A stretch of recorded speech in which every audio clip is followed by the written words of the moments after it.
tous, dans cette troisième partie contre la drépanocytose, mobilisons-nous. Le reportage qui suit va vous raconter l'histoire de Afia, une petite fille qui vit dans un quartier populaire de Kinshasa. Elle est atteinte de drépanocytose, maladie génétique qui touche 2% des enfants.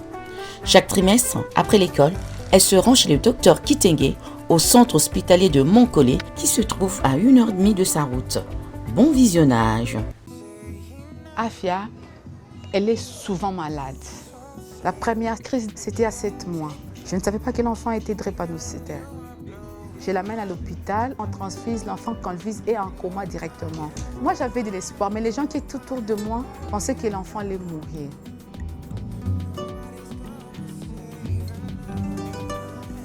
La drépanocytose, c'est une maladie dont on ne guérit pas.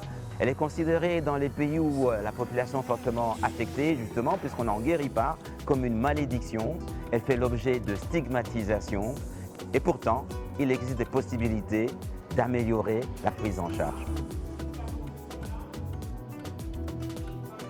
On a créé une plateforme de veille et de surveillance de la drépanocytose, appelée en sigle PAFOVED.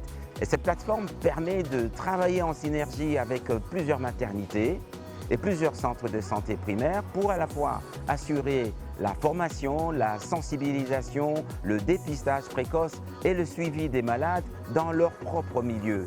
Nous intervenons au niveau d'un centre de référence seulement lorsqu'il s'agit des complications sévères.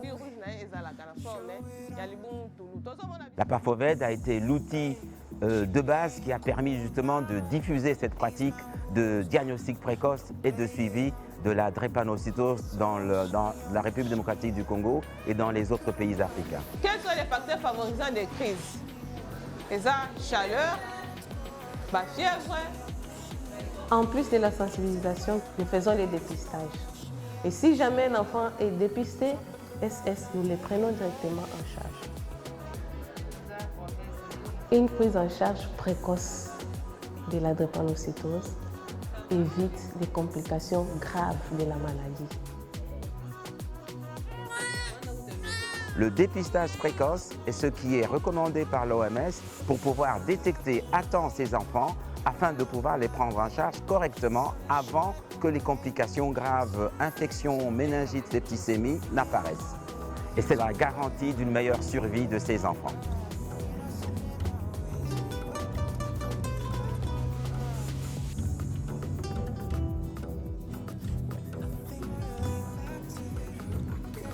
Avec la mondialisation, le gène responsable de cette maladie se retrouve dans le monde entier. Ce qui fait qu'elle a été reconnue par l'ONU et ensuite par l'OMS comme une priorité de santé publique.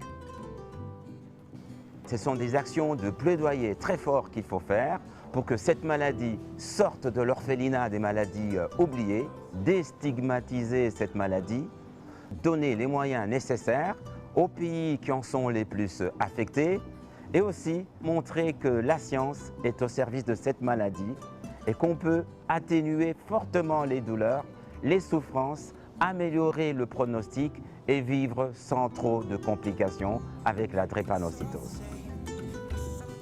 Mes enfants, je les aime. Surtout, il faut apporter beaucoup d'amour. Quand on rejette, ça devient encore plus compliqué. Mais quand on aime, on accepte, on vit avec la maladie et ça va, c'est bon. Ils sont comme tout le monde. Ils sont humains, ils peuvent faire des choses que les autres n'ont jamais faites. C'est ça. L'histoire d'Afia, c'est l'histoire de plusieurs millions d'enfants, dont plus de la moitié n'atteignent pas l'âge de 5 ans. Voilà les raisons pour lesquelles l'association EPADEC, Ensemble pour l'avenir des enfants au Congo, a inauguré en 2015 un centre de santé Nsiamaza pour venir en aide aux cas drépanocytaires. Nous avons besoin de votre soutien, nous avons besoin d'aide pour mener à bien notre projet. Une seule façon de nous aider, regardez cette vidéo jusqu'à la fin, partagez-la au maximum pour sauver des vies et surtout, abonnez-vous si ce n'est pas encore fait et n'oubliez pas d'aimer la vidéo, de cliquer sur la cloche de notification pour ne pas rater nos prochaines publications. EPADEC, c'est votre chaîne de référence.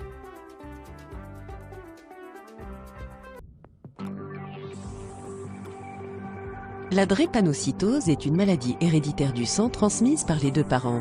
Elle est plus fréquente dans certains groupes ethniques tels que les Afro-Américains, les Arabes, les Grecs, les Italiens, les Latino-Américains et les Indiens d'Amérique. Les globules rouges sains sont très malléables et sont de forme circulaire ressemblant à un disque déprimé en son centre, beignet. Leur souplesse et leur forme leur permettent de passer librement dans les petits vaisseaux sanguins dénommés capillaires. Chez les personnes atteintes de drépanocytose, les globules rouges prennent une forme de croissant ou de faucille et se rigidifient. Les cellules anormales se bloquent dans les petits capillaires, empêchant le sang de circuler jusqu'aux organes vitaux. Chez les personnes atteintes de drépanocytose, les symptômes sont notamment une coloration jaune du blanc de l'œil et de la peau, un teint blafard, un retard de croissance, des douleurs dans les os et les articulations, une augmentation du risque d'infection, le développement d'ulcères de la jambe, une lésion oculaire, une anémie et une détérioration des organes affectés par l'obstruction. C'est depuis 2009 que la lutte contre la drépanocytose figure parmi les priorités de l'Organisation mondiale de la santé.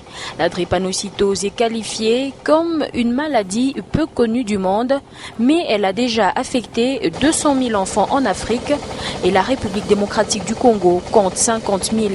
Cette maladie est génétique et héréditaire. Les hommes de science arrivent à la diagnostiquer lorsque l'hémoglobine normale A est remplacée par l'hémoglobine S. Mais d'autres symptômes peuvent révéler l'existence de cette maladie. Nous reconnaissons la drépanocytose par la clinique et la paraclinique. Point de vue clinique, comme je venais de le dire, le patient va se plaindre régulièrement des anémies, donc on va faire des anémies à répétition et il y aura de douleurs ostéo-articulaires qu'on appelle crise vaso-occlusive et des infections à répétition. Actuellement, l'espérance de vie d'un drépanocytaire peut aller jusqu'à 50 ans, si et seulement si le patient respecte les 10 règlements d'or pour éviter les crises répétées chez les anémiques.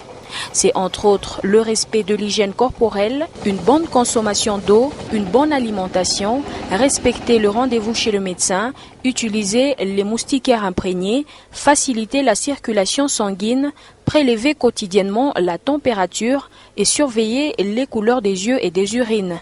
À Lubumbashi, quelques centres s'occupent de l'encadrement des drépanocytaires.